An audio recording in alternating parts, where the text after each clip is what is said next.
Okay, it's 10 o'clock.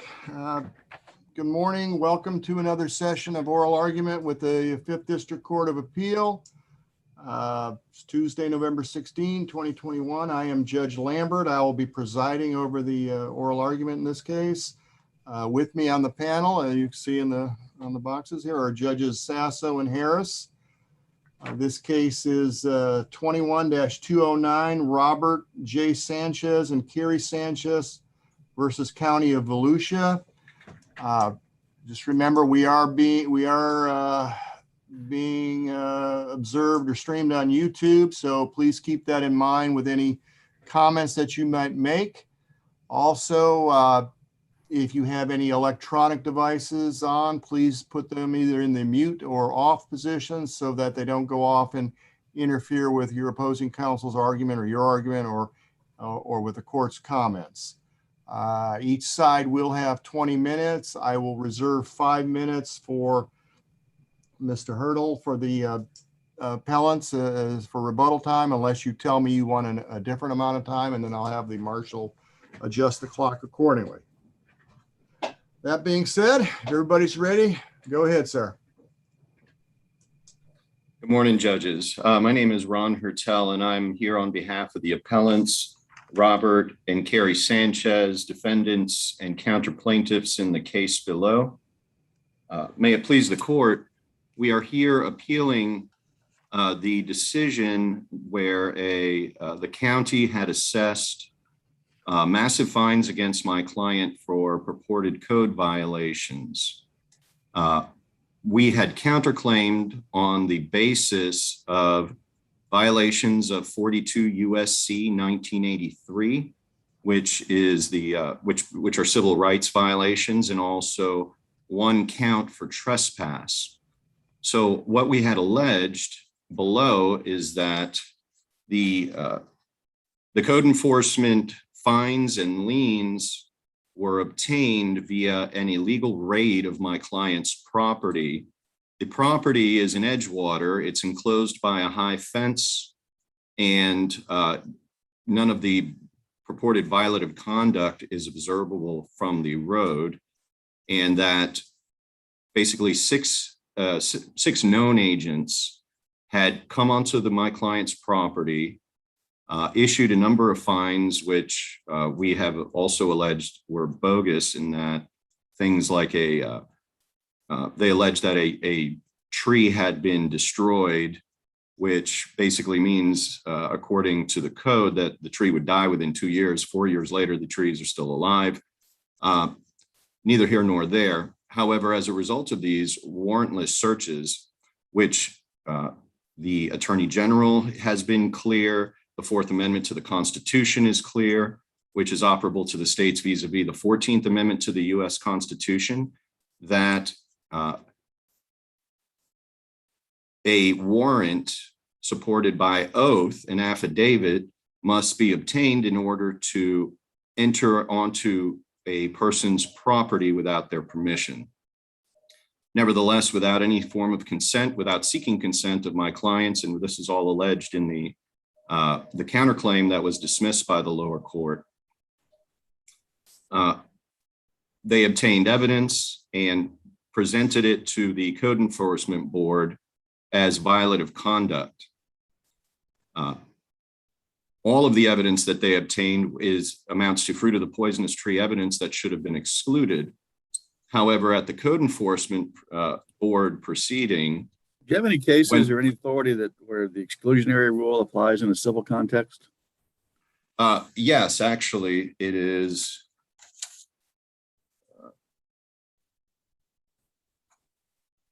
U.S. versus Austin, 509 U.S. 602.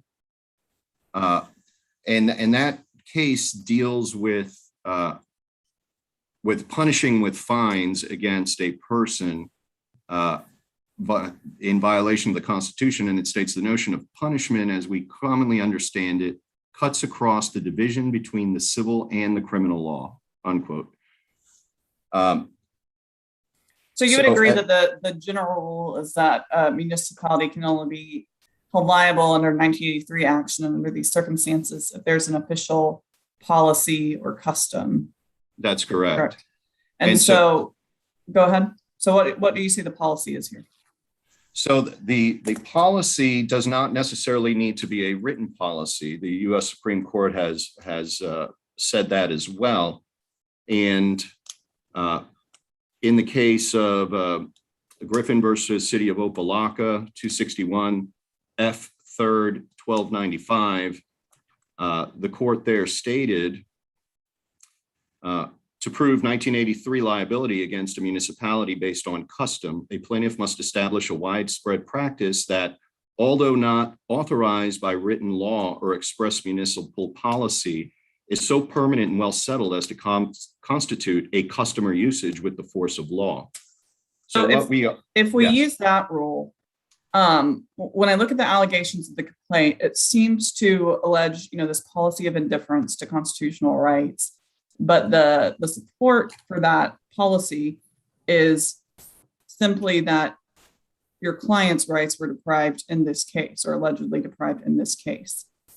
So yes. What is your best case for the idea that simply allegations that there was a deprivation in one case is sufficient to demonstrate a widespread policy?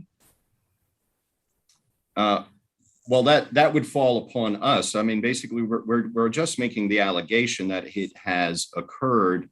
We know it's happened to my client, and so we would have to basically establish that this is the practice of the Code Enforcement Board.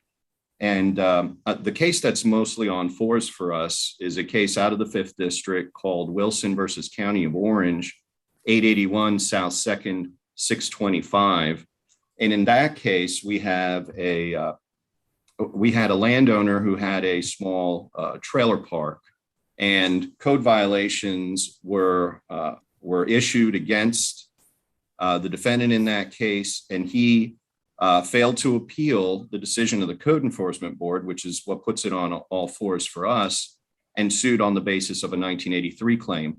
All of those 1983 claims were dismissed by the lower court, very much like in our situation. And the court, the 5th DCA, this court, reversed on the basis that there were stated causes of action under 1983.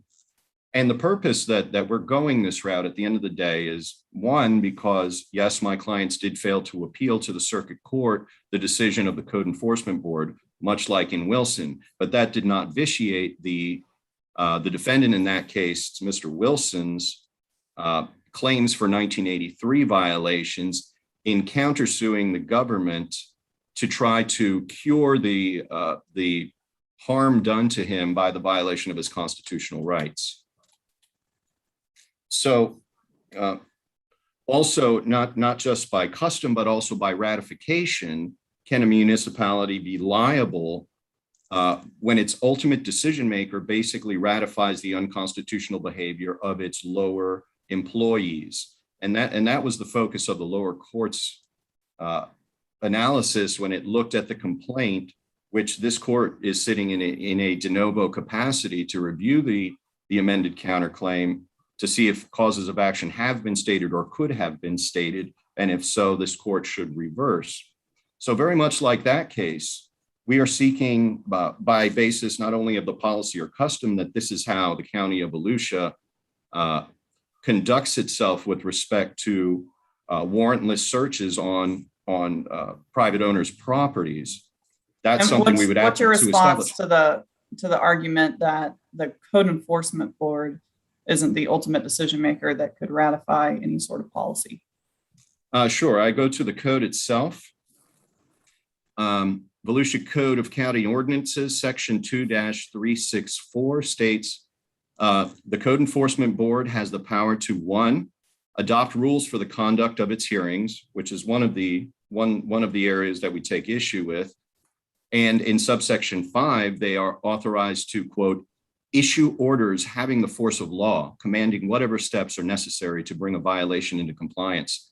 These are the ultimate decision makers.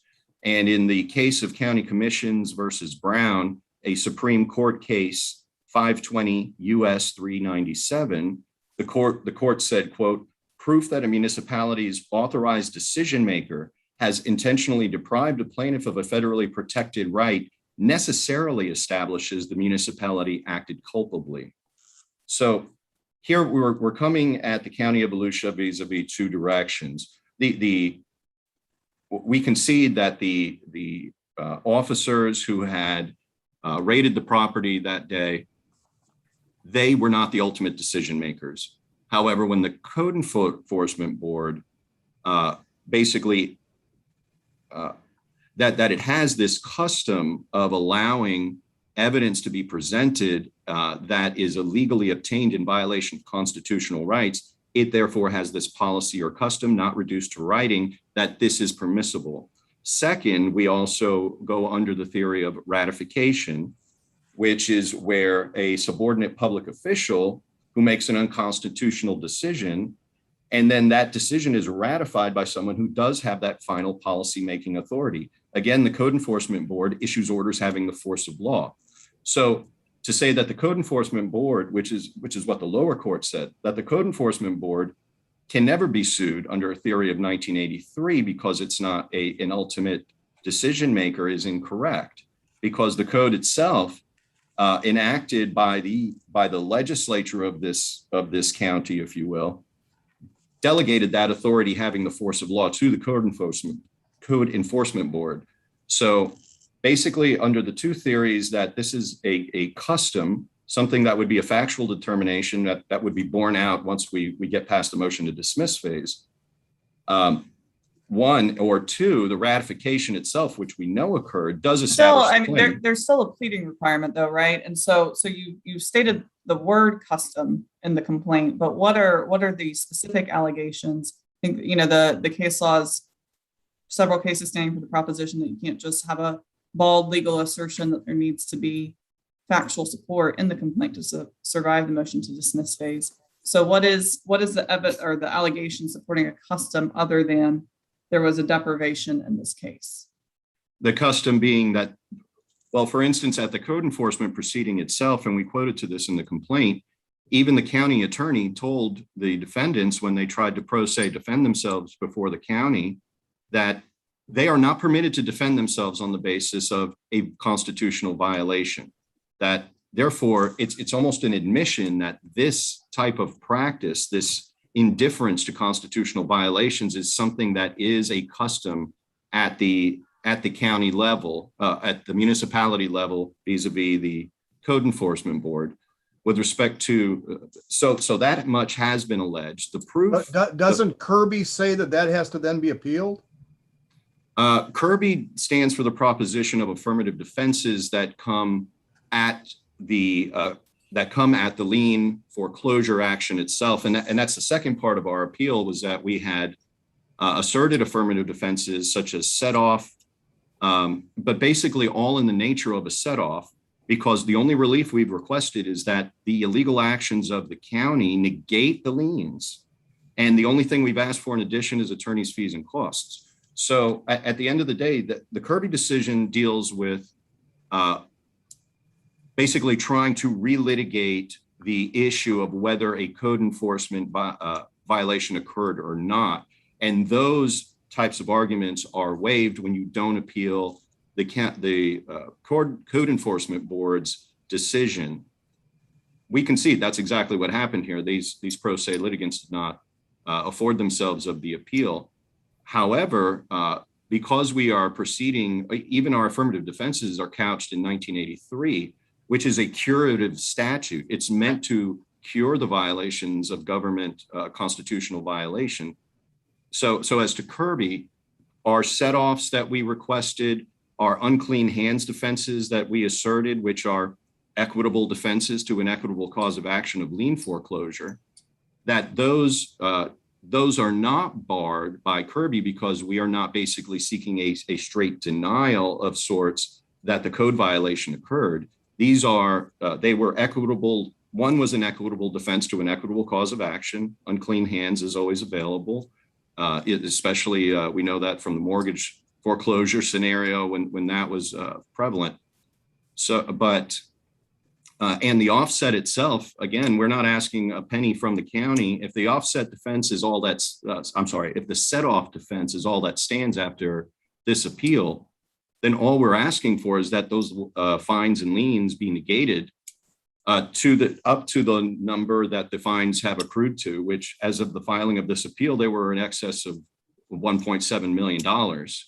So this is spun way out of control based on an unconstitutional raid on my client's property, then their inability to present any defense to that at the code enforcement level. The waiver of their appeal rights to the code enforcement decision does not vitiate their opportunity to now sue under 1983. And that is the Wilson versus County of Orange case I was referring to that this court had put out that specifically said that is permitted to go forward. So the interplay of Kirby and Wilson. Doesn't Wilson say you can go forward on facial challenges, facial constitutionality challenges? Your case is an as applied, isn't it? Is that a distinction with a difference or not? Well, no, because we're not challenging any statute. We're challenging state action, which deprived constitutional rights. It's not that the statute was applied unconstitutionally. It's that the code was broken. Even the Volusia County Code itself requires either consent or a warrant to enter onto property. And so I would differentiate it from Wilson in that regard because the as applied portion, it doesn't even cross into as applied. This is just a straight constitutional violation. I can't point to any statute that was applied unconstitutionally here. Okay, you're into rebuttal. If you want to keep going, that's fine. If not. No, I'll reserve. Thank you. Okay. All right, Mr. Brown, whenever you're ready, sir. May it please the court, your honors. Russ Brown on behalf of Appellee County of Volusia. As the court has discussed this morning, we're here because this is a foreclosure action, foreclosing on county code enforcement liens after the violations were submitted, found based on the facts presented to the code enforcement board, found in violation. Subsequently, liens were issued based on those fines, and these are the case comes out of those, the action to foreclose. After the code enforcement case occurred, the appellants failed to timely respond or timely appeal the court order, the code enforcement violations that were issued that came out of the code enforcement board. The county moved to foreclose on those code enforcement liens. Subsequent to that, the appellants filed their 1983 cause of actions and affirmative defense. They had 3 bites at the apple, the lower court. After the 3rd bite, essentially for the cause of actions and actually 4 for the affirmative defenses, found and dismissed those 2 with prejudice and found summary judgment based on the facts and the affidavits submitted by the county that were not opposed. Let me ask you, did he have 3 bites at the counterclaim? I mean, if I'm understanding the chronology, there was an initial one filed and then there was some discussion held at a hearing and he was given leave. The actual first operative counterclaim was not the document he filed. So that one was dismissed. And then the second one, the amended counterclaim was dismissed. There wasn't a document second amended counterclaim. So is it just that there's only really been one amendment, and under that scenario, don't we usually give somebody a chance to amend again? I mean, I know the 3 strikes you're out rule there's some kind of theme in some case law to that, but are we even at that level yet? Yes, sir. I think we are. We've actually had 3, there's actually been 3 arguments in front of the lower court judge regarding this. The first was a notice to amend where I, on behalf of the county, filed a motion to not allow the amended response with all these same and similar issues because the appellants had filed the actual notice of what they were proposing. The court at that time told the appellants that he had significant legal concerns with their causes of action they were trying to state. As a result of that, they actually amended that proposed answer. Then they filed that amended complaint. We had a hearing after that on the amended complaint based on these motions that are essentially now before this court, and the judge dismissed that one. A first amended, then another amended complaint was filed, the next one, And we've had a third hearing on that one, which is why we found ourselves here now, because that was dismissed with prejudice. So I do believe there has been 3 bites of the apple, Your Honor. Yes, Mr. Hertel is saying that the pro se litigants at the administrative hearing tries to raise some Fourth Amendment issues that you all, Volusia County came on the property without a warrant and improperly, searched and seized, what have you. And they tried to raise that, and the county attorney says, no, you can't talk about this at this hearing. Assuming that's true, is it your position or is it the county's position that matter should have been raised in an appeal of the establishment of the lien, the order? Yes, sir. So under Florida Statute 162, I think it's 0.09, subsection 3, or it might be 0.11, I can't remember. You have 30 days to appeal a final order of the Code Enforcement Board. And under the Kirby context and its progeny that comes in with Holiday Isle and some of those cases, if you appeal all those issues within 30 days, including constitutional issues, absent fundamental error. If you don't, those are waived. So they have 30 days from that time, if they wanted to, after the final orders became final, to appeal even constitutional issues. If they didn't, those are waived, absent fundamental error. And I just want to make a distinction for the court as well, that it wasn't the county attorney or a county assistant attorney that made any recommendations to the panel. That was the staff attorney that advises that was the code board attorney that advises the code board, who only gives advice based on his legal counsel, and then the code board decides whether or not to act on that advice. And so what happened and what occurred is the code board attorney said that this is not the proper forum to raise a constitutional issue. If you want to do that, you have to do that somewhere else, which is right. They could have either appealed the final order, or they could have gone at that time and alleged illegal action, either a trespass, illegal search, or something else. If they're precluded from raising it, how would they get any relief on appeal? By saying you have prevented us from, if I understood you say the code enforcement attorney was right in saying you can't raise this challenge at this time. So, and the pro se litigants say, okay, and then they want to appeal. They're going to appeal a Fourth Amendment issue that they didn't raise, or were? Yes, sir. They can raise a constitutional issue within 30 days of the final order, according to the statute. If they don't, then absent fundamental error, the court finding that there's fundamental error of those constitutional issues, those issues are waived. So on appeal, they would raise for the first time that my Fourth Amendment rights were violated by a warrantless search of my property? Yes, sir, they could, or they could have filed a writ, beforehand to make those claims. But the Code Enforcement Board is a quasi-judicial board. And so the board finding whether there was a legal search or a trespass is not a matter that's before the board. The matter before the board is based on facts. On that note, what's your response to the argument that statement by the attorney was sufficient for pleading purposes to allege a custom or a practice?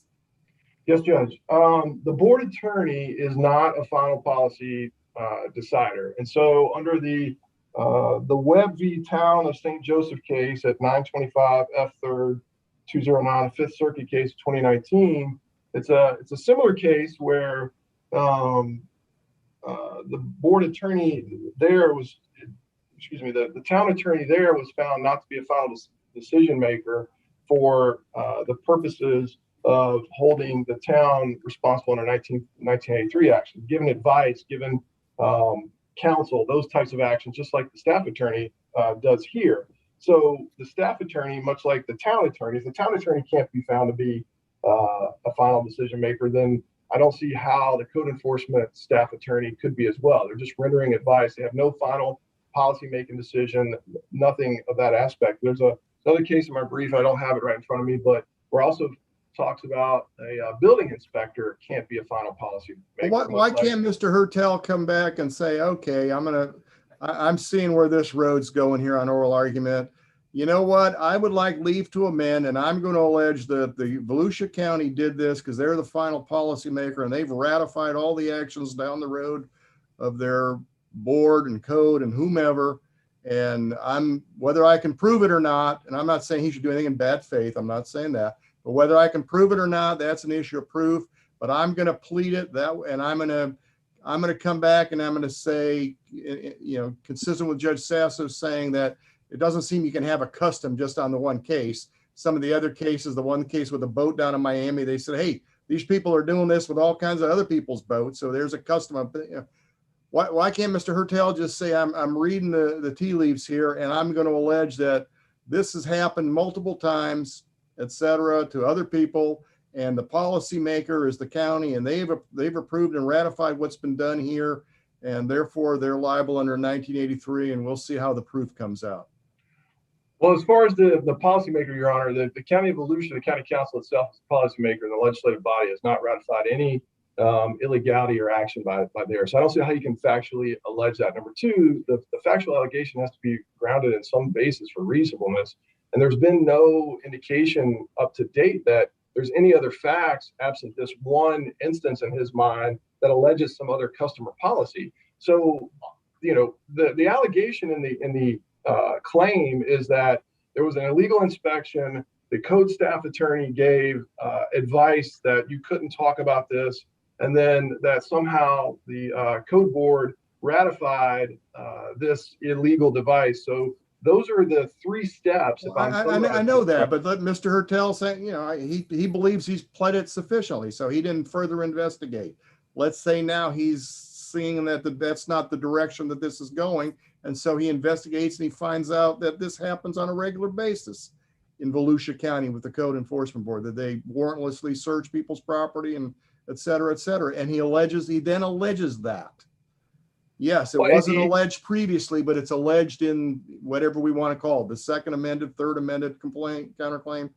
All right, whether again he can prove it or it's a custom, I mean, wouldn't that be sufficient? I'm trying to get from your mind, what would be a sufficient allegation that you think would support such a claim that they're bringing against your client?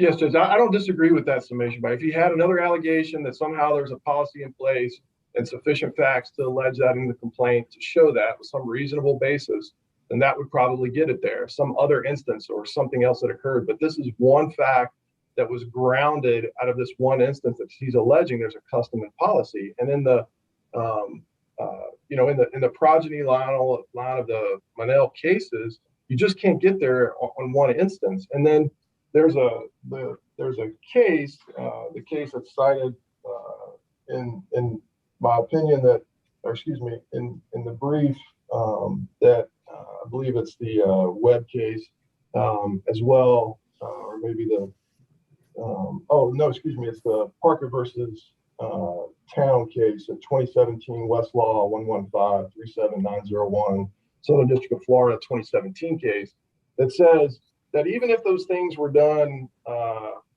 illegally per se, that the appellants would have to allege that it can't be ratified by the Code Enforcement Board in the claim alleged by the appellants, because they would have to show that each Code Enforcement Board member who voted to find these in violations and issue the subsequent hearings had the same illegal motive to violate the appellant's civil rights, and they can't do that. So there was no ratification by the Code Board of any type of illegal conduct, that alleged illegal conduct by staff or alleged improper advice by the staff attorney. I want to hit on the Wilson case that just the trespass count. The case law from our court suggests that nominal damages are always available in an action for trespass. So why wasn't the pleading sufficient here for counter plaintiff to continue with their trespass action? Because, Your Honor, trespass is an intentional tort. Intentional tort, requires the proximate cause of the damages to be, from the trespass. But here, if there's an intervening cause that interrupts that, then it doesn't lie. And so what was alleged or what was claimed in their complaint is that the damages are from the fines and the liens, not from any damages to the property. And that's not sufficient. The intervening cause is the inaction of the appellants to bring their property into compliance since April of 2016. It's the inaction of the appellants to come into compliance with the final orders that were issued by the code board. But simply because somebody is in violation of codes does not cause government officials to trespass on their property. Those two can be separate, right? They can, Your Honor. And you know, for the record, we're not saying I'm not agreeing that we trespassed on their property. Correct. Yeah, of course. But I'm just, if we take the allegations as true, which we're required to do. Yes, Your Honor. Couldn't a court determine that those causes are separate, that there's a break in the causation there? I'm sorry, Judge. If we accept the allegations as true, couldn't a court or jury determine that there's a break in the causation between the code enforcement or the code violations and government officials on the property? I'm not so certain based on the facts as they're alleged. And if you take a look at the Parker v. Town of Palm Beach case that I mentioned earlier, the what I just mentioned, those facts are pretty much on point with this one, where there was, like I mentioned, the causation, the alleged damages was due to the appellant's failure to come into compliance, not anything with the trespass, whether it was nominal damages or any. There has been no diminution of value to the property at all in terms of a trespass. And even if there's nominal damages, there was still a break because of the inaction of the appellants to bring the property into compliance. I wanted to hit on the Wilson case that Mr. Hurdle talked about. And I just want to, I know it's a fifth DCA case, but I think you can distinguish that case from the current facts at hand, in that Wilson case is really a case about due process. It's not about whether there's excessive fines. That case had essentially a road code inspector. The Wilsons brought the property into compliance, and a road code inspector filed a fraudulent affidavit. And there was no notice of an actual hearing where the inspector brought the affidavit and the violation was found, the fines were assessed, and the property was eventually liened. And so that case is about a due process violation because lack of notice or no hearing. That's not the facts here. The appellants participated in all of the proceedings. They were present, admitted to some, disputed others, participated at all times, provided stuff in dispute. And I think the first hearing was over 4.5 hours. The second one was, I think, a couple hours, and were involved in that process. And they had the ability and the time to appeal those final orders at any time pursuant to the statute, and failed to do so. And so, absent a fundamental error, those constitutional issues are waived for the Sanchez's and should not be allowed to be raised at this point in time in this juncture. In Wilson, we wrote that the county alleges that the Wilsons failed to appeal the board's final order imposing fines and a lien. This argument fails for several reasons. First, the failure to exhaust administrative remedies is an affirmative defense that is not apparent on the face of the complaint. Thus, it cannot be a valid basis for dismissal. I mean, that's the first holding we had there as to that. So here, why wouldn't that holding of Wilson apply? Well, because in Wilson, if I remember the facts correctly, Your Honor, the Wilsons were unable to appeal the administrative final orders because they had no notice that it had been originally assessed against them. They weren't given notice, if I remember the facts correctly, to actually appear at the second hearing and then have the timely indication to appeal those notices. So I don't think the facts at all in Wilson apply in this case, Your Honor. Well, that's not. I mean, there was a question about the facial constitutionality of being able to do that without notice, but I don't know that. I don't remember reading in the opinion that they were unaware of the actual order imposing the lien or whatever came out of that imposed the lien. And at that point, they would have had their time to appeal. Whether they knew as pro se litigants to do that, that's neither here nor there. But I mean, you know, this, I understand. I mean, we're at the pleading stage right now. You know, if this was a summary judgment or whatever, I think it might be a little bit different posture, at least for me in the context of what we're talking about. But they're saying, you know, Wilson basically is one of their holdings is, look, that's an affirmative defense. You didn't do this. You should have appealed. Therefore, you lose here. And I don't know that Wilson supports your position or Wilson's that distinguishable. Go ahead. Okay, Your Honor. I would submit that I think the facts are completely distinguishable based on this case, Judge. If I remember correctly, I think that they had initially got the property into compliance, and then there was another fraudulent affidavit filed. They weren't given notice of attending a hearing, and then the liens were filed and accrued against their property. They didn't have notice. I thought that's there were liens applied, and then they got the liens reduced, and then whatever the agreed upon reduced amount, they paid that in full, and then there was a deck action about their constitutional rights being violated. So, I believe. Yes, sir. That I believe centered around the due process issue, and which is not the case here. I agree with that. So, so in summary, I know I have a minute. This was a summary judgment. It was for a foreclosure action on code enforcement liens. It was not disputed. The factual, there was no affidavits filed in opposition by the appellants on that. The court found in our favor.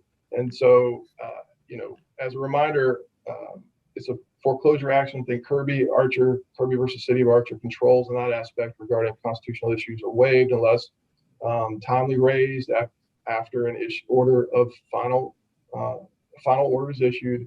Absent fundamental error, there's if we give them leave to amend, if that's the decision we reach, to amend their counterclaim one more time, does that necessitate us setting aside the final judgment of foreclosure so that since they appear to be somewhat intertwined, just on a procedural basis? From a procedural basis, I'm going to say no, Your Honor. That they can be taken on two separate matters. One is, the code enforcement action has run its course. There is an argument to say the counterclaim is essentially an affirmative defense claim. I don't think that's the case here.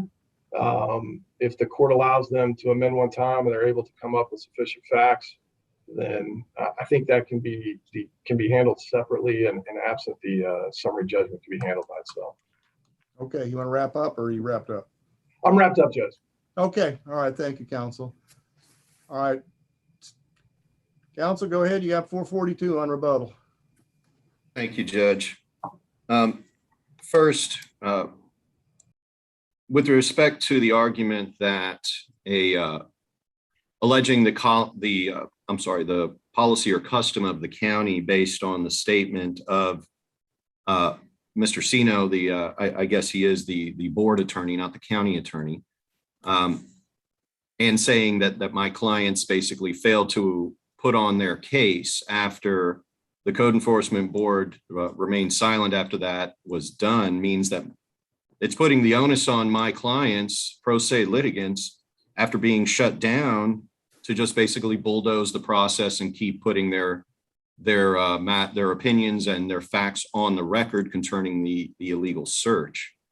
Wasn't that just a statement, though, of the case law that constitutional issues, that administrative hearings are not the appropriate forum for constitutional issues? How does that establish a procedure or policy of, deprivation of rights when the attorney was just making an accurate statement of the current state of the law? Well, they would also basically show that, but if that were basically the conduct of the code enforcement board, that it won't even allow the presentation of any evidence to be preserved on the record for the appeal to the circuit court, then even if the administrative board is not if the code enforcement board is not the proper body to decide on the constitutionality of action, it still precluded my client from putting his defenses into the record to be preserved for appeal before the circuit court. And so by doing so, I mean, basically it is by not letting them put on their case whatsoever, to be talked over and to be told, this is not the forum for that, you're not allowed to do that. That pretty much shuts down my client's ability to defend itself based on the constitutional violation. And what is he going to do? Present evidence before the circuit court? That's not the capacity in which an appellate court sits. So next, with respect to the trespass action, we did allege that basically employees of the county under color of state law acting within the scope of their duties have violated have trespassed onto my client's property. And yes. Southern District, the Parker case, Mr. Brown cited, seems to support that proposition. It doesn't address nominal damages. Do you think Parker was wrongly decided, or do you distinguish that? Or not necessarily wrongly decided, but not applicable if you're seeking nominal damages? So, I mean, with respect to Parker, first of all, it's a district court case. There is no appellate function over this case. This is just basically reading the judgment of a court. That is not controlling on this body. However, the case that I did cite to you was, which is a Florida 4th DCA case citing the Florida Supreme Court in City of Miami versus Simpson, 172 South 2nd, 435. That states that, the correct case is Fletcher versus Florida Publication Company, 319 South 2nd, 100, which is a 1st DCA case. That's the one that says all actions for civil trespass, the plaintiff is entitled to at least nominal damages. So regardless of what the actual damage is, proximate cause or not, the possibility of nominal damages always still apply in these types of actions. So basically we need that cause of action was added to the counterclaim to further establish that the county acted culpably and that my client's rights were violated by the warrantless search vis-a-vis all the other 1983 actions. To the extent that they're cumulative, the only one that's not a straight up 1983 action, which the first 3 counts are, is the trespass action. And for that one, we are seeking to establish that the county violated rights and acted culpably by not obtaining a warrant or consent.